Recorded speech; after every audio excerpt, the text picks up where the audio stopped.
உங்களுக்கு ஒரு கதை சொல்ல போகிறேன். அதுக்கு முன்னாடி இந்த சேனலை சப்ஸ்கிரைப் பண்ணாதவங்க சப்ஸ்கிரைப் பண்ணிடுங்க. மீனாட்சி அம்மன் கோயில் பற்றி, அதாவது மதுரையில் உள்ள மீனாட்சி அம்மன் கோயில் பற்றி நிறைய பேருக்கு தெரிஞ்சிருக்கும். சில பேருக்கு அந்த ஒரு சில விஷயங்கள்லாம் தெரியாமல் இருந்திருக்கும். இதே இந்த வீடியோவில் நான் சொல்ல போகிறேன். மீனாட்சி அம்மன் அந்த பேர் எப்படி வந்துச்சுன்னா, மீனாட்சி அம்மனுக்கு வந்துட்டு கண்ணு மீன் போல இருக்குமா, அதனால மீன். மதுரையை ஆட்சி செஞ்சுட்டு வந்ததுனால ஆட்சி, மீன் ஆட்சி, மீனாட்சின்னு சேர்த்து வச்சுட்டாங்க. மீனாட்சி அம்மனுக்கு வந்து கண்ணு வந்து மீன் போன இருக்கிறதுனால மட்டும் மீனாட்சி அம்மன் பேர் வைக்கல. மீன் வந்து தன்னோட முட்டையிட்டு அதோட பார்வையினாலே அது குட்டிகளை வந்து போட்டுருமா.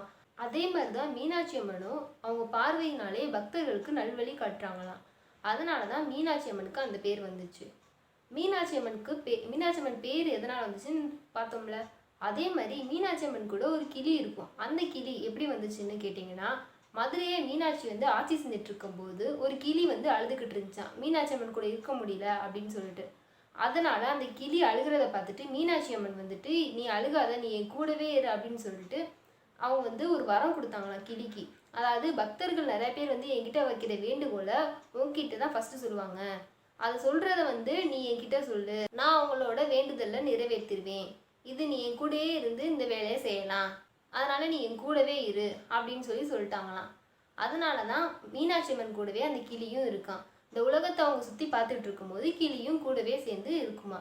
நம்ம வைக்கிற வேண்டுதலை எல்லாமே வந்து கிளி தான் ஃபஸ்ட்டு கேட்குமா. அந்த கிளி தான் மீனாட்சி அம்மன் கிட்டே சொல்லுமா இந்த மாதிரி பக்தர்கள் வைக்கிற வேண்டுகள் எல்லாம். இதுதாங்க மீனாட்சி அம்மனோட கிளி கதை. அடுத்த வீடியோவில் இந்த மாதிரி நிறையா கதை சொல்கிறேன். நன்றி, வணக்கம். மறக்காமல் இந்த சேனலை சப்ஸ்கிரைப் பண்ணிடுங்க.